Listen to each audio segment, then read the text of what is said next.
Light एक ऐसा शब्द जिसे सुनकर हमारे मन में हर तरफ रोशनी का ख्याल आता है और लाइट ने हमारी रातों को और भी ज़्यादा चकाचौंध बना दिया है। और जिस लाइट का मज़ा हम एक स्विच ऑन कर हर तरफ रोशनी फैलाने में लेते हैं, वो खुशी हमारे मन को बहुत अच्छा फील कराती है। और लाइट्स ने हमारी रातों के काम को बहुत ईजी और बहुत सेफ भी कर दिया है, फिर चाहे वो स्ट्रीट लाइट्स हो या फिर हमारे रूम की लाइट्स, जिसकी रोशनी में बैठकर हम आराम से अपना कोई भी काम या स्टडी कर सकते हैं। पर शायद आपको पता ना हो, आज के इस बदलते समय में और इस लाइट्स की रोशनी से भरी लाइफ में इस समय की मानव सभ्यता के सामने एक नई मुसीबत खड़ी कर दी है, और वो मुसीबत है लाइट पॉल्यूशन की। यह आपको सुनने में शायद थोड़ा ऑड लगे या फिर शायद आपको इस बारे में ना पता हो कि लाइट्स भी पॉल्यूशन का एक रीज़न बन चुकी है। तो मैं आपको इस वीडियो में लाइट पॉल्यूशन के बारे में बताने वाला हूँ। मैं हूं आपका दोस्त माइंड एडवर्स, और इस वीडियो में हम जानेंगे लाइट पॉल्यूशन के बारे में। जिस तरह सूर्य की रोशनी हमें स्वस्थ जीवन जीने में मददगार साबित होती है और हमारे वातावरण को एक अनुकूल परिस्थिति में बनाए रखती है, उसी के विपरीत इंसानों की बनाई हुई रोशनी आज लाइट पॉल्यूशन की समस्या का कारण बन चुकी है।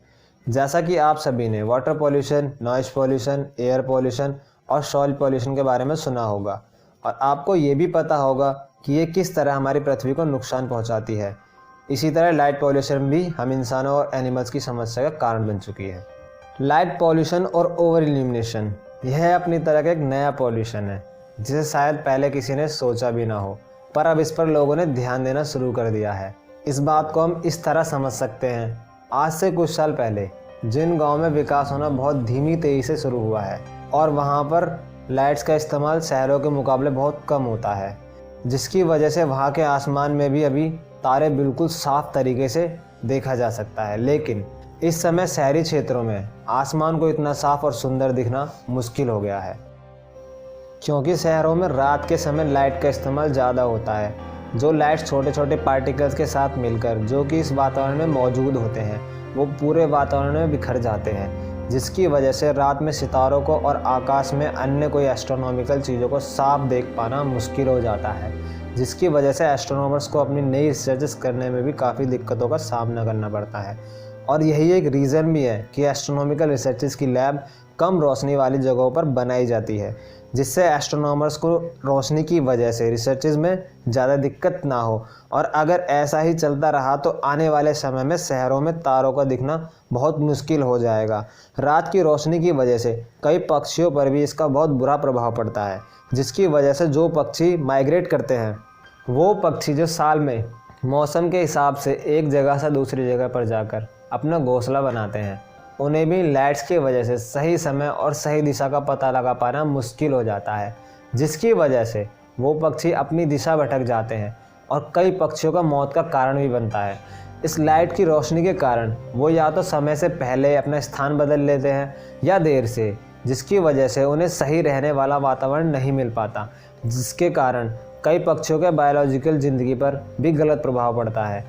वहीं कुछ एनिमल्स ऐसे होते हैं जो अपनी खुद की परछाई को देखकर सही समय का पता लगाते हैं, उन्हें भी सही समय का पता लगा पाना मुश्किल हो जाता है।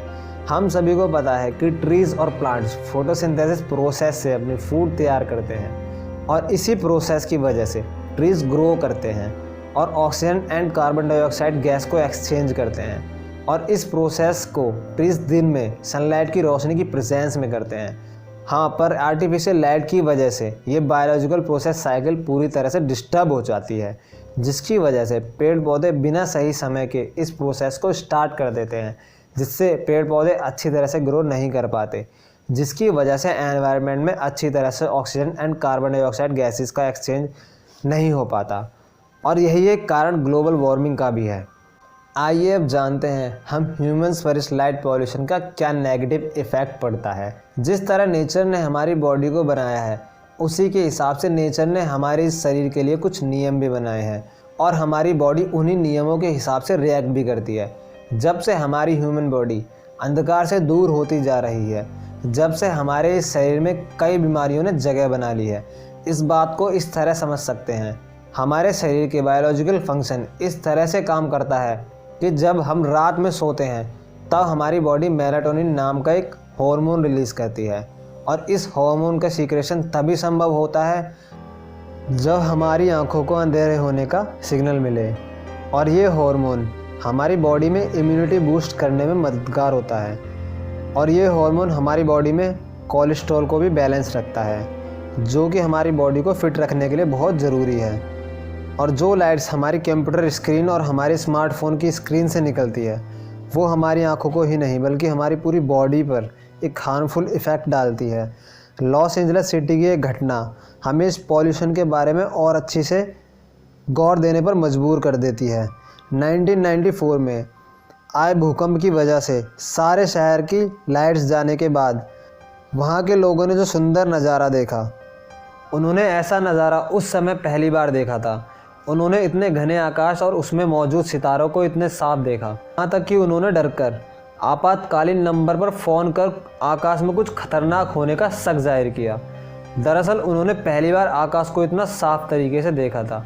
इतना साफ और गहरा आकाश होने की वजह से मिल्की वे साफ नज़र आ रहे थे और तारे इतने ज़्यादा टिमटिमा रहे थे जिसे देखकर लॉस एंजल्स के लोग डर गए। तो दोस्तों, लाइट पॉल्यूशन की ये समस्या हमें कई तरह से नुकसान पहुंचाती है, जिसकी वजह से आज के समय ये एक गंभीर रूप ले रही है। तो आपको क्या लगता है कि लाइट पॉल्यूशन आने वाले समय में हमें और किस तरह से नुकसान पहुंचा सकती है और हम किस तरह से लाइट पॉल्यूशन की समस्या से बच सकते हैं? अपनी राय हमें कमेंट बॉक्स में कमेंट करके ज़रूर बताएं और इस वीडियो को ज़्यादा से ज़्यादा शेयर करें, लाइक करें और वीडियो पसंद आए तो चैनल को सब्सक्राइब करें।